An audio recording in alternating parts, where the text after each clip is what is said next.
सीधे सर एक और खबर हालांकि आ रही है कि अभी जो 8 आरोपी थे उनको 13 जुलाई तक के लिए जेल भेज दिया गया है। और एक बड़ी बात यह भी है कि पुलिस ने रिमांड की मांग नहीं की थी। इस आज जो सुनवाई हुई वीडियो कॉन्फ्रेंसिंग के माध्यम से, पुलिस ने रिमांड की मांग नहीं की।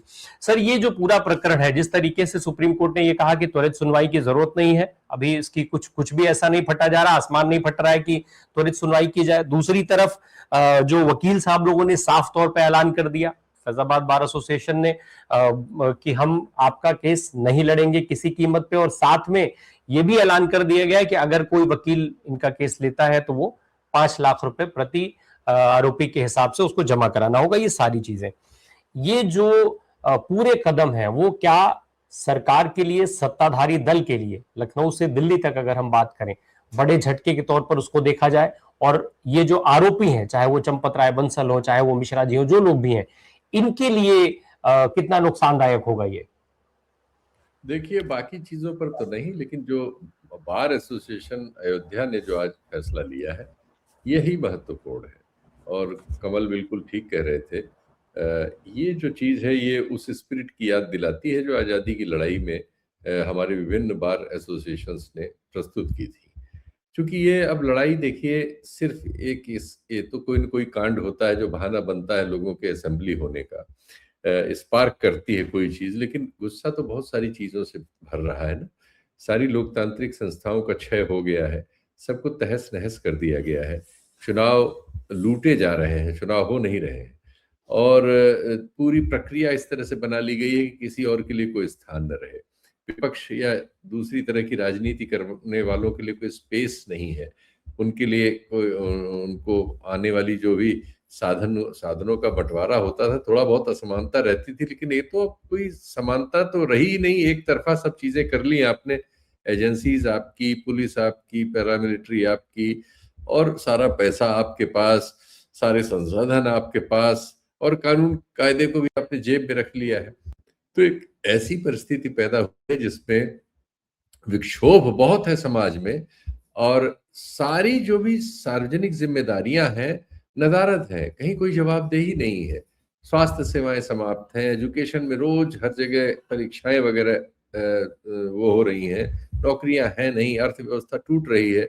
ऐसे में जो विक्षोभ पैदा हो रहा है उसको इस आंदोलन में, जिस आंदोलन से ये पैदा हुए, अगर वहीं से चुनौती मिलना शुरू होगी तो ये उल्टी धारा एक पैदा होने की ओर बढ़ रही है, ऐसा लग रहा है। आज की इस कार्रवाई से ऐसा लगा।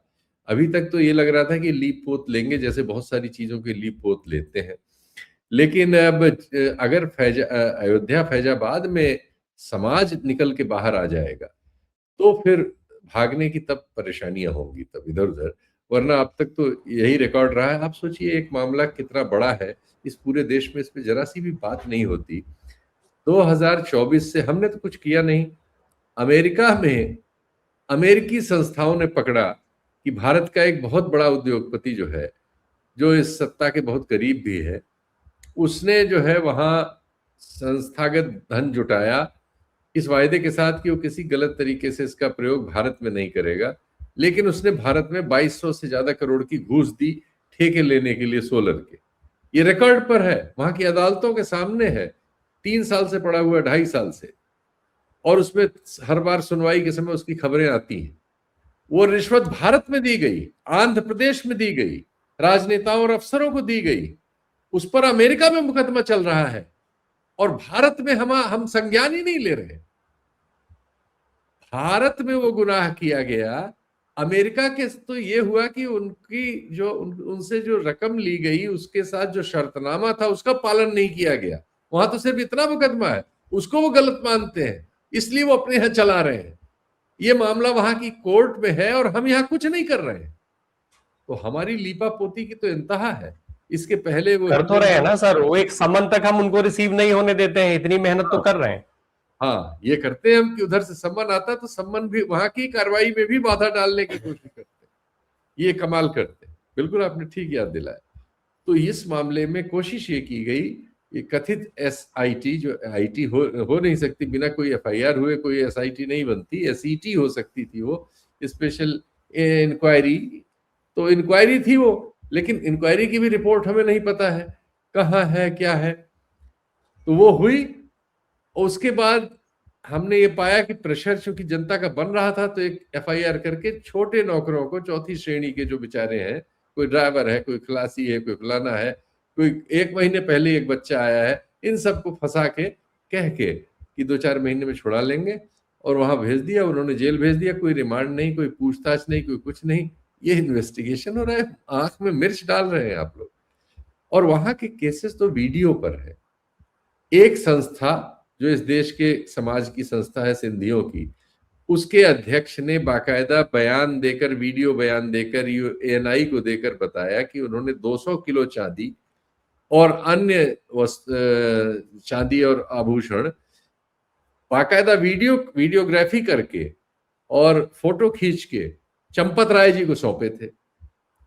अब वो कहीं रिकॉर्ड पे नहीं है, और उन्होंने रसीद मांगी, और रसीद मांगते मांगते वो जमाना गुजर गया। तो अब मामला उभरा, तो अब वो कह रहे हैं कि अब हमने भी फिर से टोका, उनको रसीद नहीं दी गई। एक महिला है जिन्होंने एक मूर्ति है काकभूषुंड की, वो चंपत राय, ये सब चंपत राय जी को सौंप रहे हैं। सबके चित्र और वीडियो उपलब्ध है, बयान देने वाले वीडियो बयान दे रहे हैं।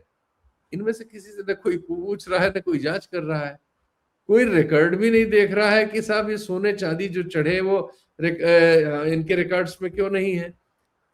बात हो रही है छोटे एक यादव ढूंढा गया, एक दीनू यादव, सारे मीडिया ने उसी को ढूंढ लिया, सारे सब ने ढूंढ लिया। एफआईआर में उसका नाम 8वां है, लेकिन हर टेलीविजन चैनल की लिस्ट में पहला नाम दीनू यादव है, क्योंकि उनको एक यादव मिल गया था। एक तो हमारे समाज में जाति का जो इतना फूहड़पन है, कोई लाज शर्म नहीं है कि आपने एक आदमी को ढूंढ के सारा गुनाह, वो ड्राइवर ही करता है, उसको सारा गुनाह उस पर डाल दिया और कहानियां रच रहे हैं उसके बारे में। डकैती ये हुई थी जिस पर बात छुपा ली गई कि गोपाल राव नाम के जो आरएसएस के सज्जन हैं, इन गोपाल राव साहब का कोई भतीजा, ये तीनों जो प्रमुख हैं इसमें केंद्रीय पात्र जो है, तीनों आरएसएस के हैं, आरएसएस से लंबे समय तक जुड़े रहे हैं। आरएसएस ने इनको यहाँ पे नियुक्त किया। ये अकेला मंदिर है देश में, बड़ा मंदिर, जिसका नियंत्रण, संचालन, प्रबंधन आरएसएस कर रहा है। और आरएसएस के इस मॉडल में हमने ये पाया कि कोई सूचना सार्वजनिक वो नहीं करते, कोई चीज लोगों की जानकारी में नहीं लाते। और इन गोपाल राव का भतीजा यहां से बोरो में, इसका वीडियो बयान है, सामग्री ले जाता था। वो सामग्री क्या थी वो तो जांच हो तो पता लगेगा, और वहां से जहाज से लौटता था कर्नाटक से। ये तथ्य कोई जांच ही नहीं कर रहा, बड़ी चीजें कोई जांच ही नहीं कर रहा है।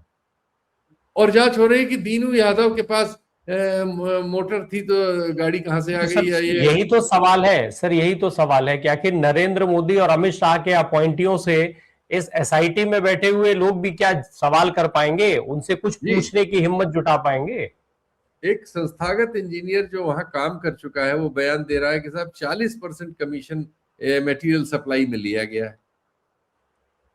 मटेरियल निर्माण समिति ने ठेका तो दे दिया था लार्सन एंड टोब्रो को और टाटा को, वो प्रतिष्ठित है, लेकिन नीचे बेचारों को सप्लाई देने वाले तो यही लोग थे। ये जो चंपत राय जी के सारे इन सब लोगों के अधीन थे। ये सारे ठेकेदार, जब कहा जा रहा है 40% का उसमें कमीशन हुआ है, 1700 करोड़ के आसपास इसमें दिया जा चुका है, तो 1700 करोड़ कंस्ट्रक्शन में जो दिया गया उसका 40% निकालिए जरा। इतनी बड़ी डकैती है, इस लेवल की है, इतने दिनों से चल रही है, और सामने आई तो अब लीपापोती हो रही है।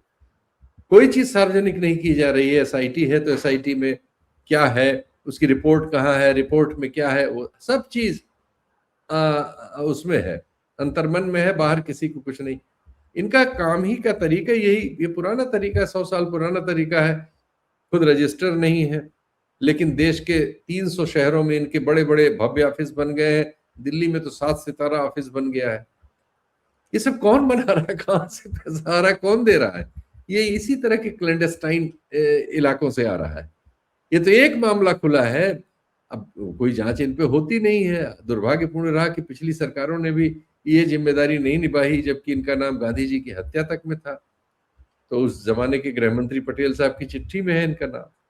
लेकिन हमारा ये दुर्भाग्यपूर्ण स्थिति है कि इन सब चीजों पे उस समय की राजनीतिक लोगों ने ज्यादा उदारता पूर्वक काम किया, और उसके बाद के राजनीतिक लोगों ने इनको मंच पे साथ साथ बैठाया और आज देश को यहाँ पहुंचा दिया।